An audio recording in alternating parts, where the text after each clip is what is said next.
Well, apologies for being late, ladies and gentlemen. Also, apologies for not being David Campbell Bannerman. There are pros and cons to that, so I hope you can take the rough with the smooth. I just want to briefly sort of run through the period since the 1990s that the United Kingdom has experienced, and I include both the Thatcher and major governments in this. In the period then until now, we have seen approximately 12 million people come into the United Kingdom. And that's not all. Those are net figures. It's more accurate to say that we have seen approximately 12 million new citizens. What is often left out of the debate, including when the government announces the immigration figures, which they've only been doing recently, it takes into account the people that leave the country and the people that come in, and then gives a net figure. But what that doesn't take account of is the cultural impact of the people coming in. So there may have been 200,000 people that left and 600,000 that came in, and so the net figures are announced at 400,000. But actually 600,000 people that are not British, that have not grown up in Britain, come into the country.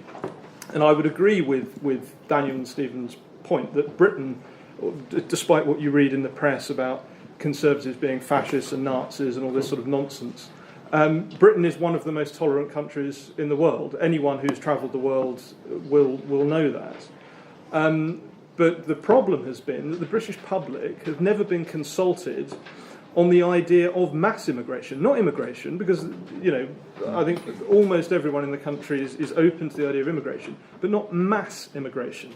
Unsustainable immigration, immigration which radically changes the nature of a country over a period of a few decades.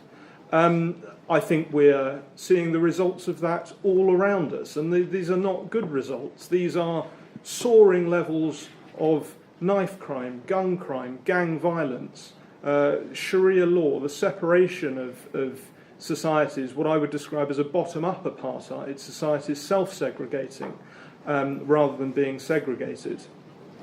And it has created a nation which is, I would argue, nowhere near as unified as it was in the period before this mass immigration policy began. And what we've seen throughout the same period is the issue of immigration, in terms of the issues which voters are most concerned about, slowly tick up the list from 5th to 4th to 3rd to 2nd to 1st, the things that most voters are most concerned about is Britain's immigration policy. And I know the people at Vote Leave were keen to distance themselves from this, but the fact is it was a huge factor in the Brexit vote.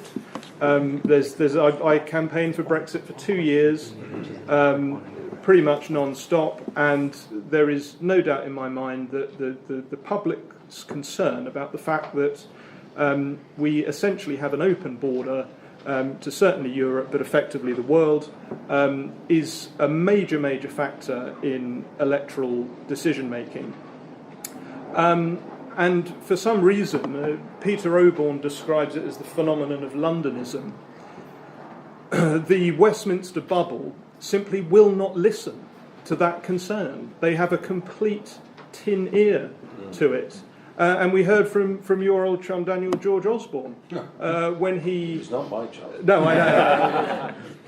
But when he left office, he said that, well, yes, we said we were going to get immigration down to the tens of thousands, but no one in Cabinet had any intention of doing anything even to reduce migration, let alone to get it down to the tens of thousands. And, of course, that's what we've seen.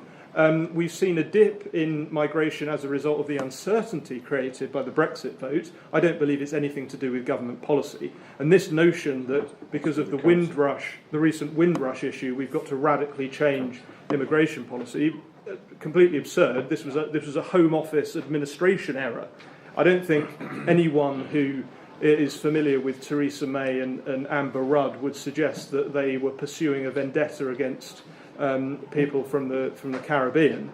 It was an administrative error, and it's been used as an excuse to roll back on the getting immigration down to the tens of thousands target. And I find it very curious. You know, I've been arguing for a long time, was in strong disagreement with David Cameron's policy to move the Conservative Party to the left. It never delivered a decent majority. The best it got was a 12-seat majority, utterly anemic, and by Margaret Thatcher's standards would have been a complete disaster. And what we have seen, consecutive elections have demonstrated that if the Conservative Party focuses on the Conservative issues, taking control of immigration being one of them, they do a lot better. But of course in 2017 and the recent elections, the Conservative Party have taken the collapse of UKIP, or have taken for granted that they will sweep up all of the UKIP supporters without offering anything to those Conservative voters. And they picked up some, but as we saw from the 2017 election, they'd banked on picking up almost all of them. And they actually got about 57, 58%. Nowhere near enough to deliver a solid majority. And I think, you know, I'm keen to hear from Stephen, but it seems so clear to me that if the Conservative Party would just embrace Brexit and embrace the idea of getting immigration down to the tens of thousands and deliver it, we would return to the sort of majority governments that would allow the Conservative Party to properly govern. So I think the biggest thing that needs to happen for those concerned about immigration is to break that barrier between the Westminster bubble, and those like Daniel will be instrumental in doing so. And of course, it's not about being intolerant to people that want to come to this country from overseas.